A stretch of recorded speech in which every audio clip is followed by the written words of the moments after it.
মদনদা, শুভেন্দু অধিকারী আপনাকে মাতাল বলছেন। বলছেন মদন মিত্র বড় মাতাল, উনি ভুলভাল বকেন। অ্যাকচুয়ালি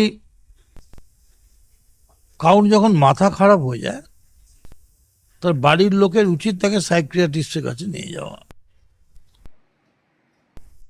এখন শুভেন্দুর বাড়িতে শিশিরবাবুর অনেক বয়স হয়ে গেছে, শুভেন্দুও হম্বি তম্বি করে যা ইচ্ছে তাই বলছে।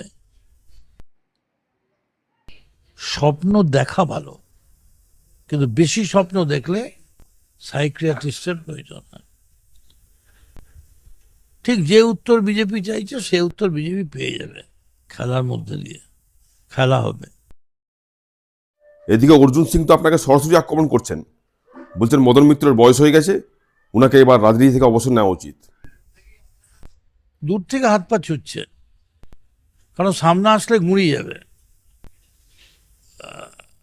অর্জুন জানে তৃণমূলের সামনাসামনি পড়লে, জড়িয়ে ধরলে গুড় করে গুড়িয়ে যাবে। বিধানসভায় দিলীপ ঘোষ ও শুভেন্দু অধিকারীকে আবার একসঙ্গে দেখা গেল। আপনার কি মনে হয় যে বাধ্য হয়ে দিলীপ ঘোষের সঙ্গে হাত মেলাচ্ছেন শুভেন্দু অধিকারী? সে তো দেখলাম দিলীপ তন্ময়েরও হাত ধরে ক্রিকেট ফুটবল খেলছে।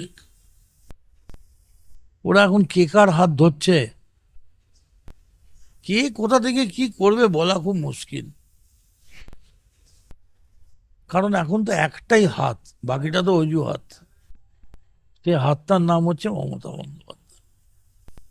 অজুহাত দেখিয়ে লাভ নেই।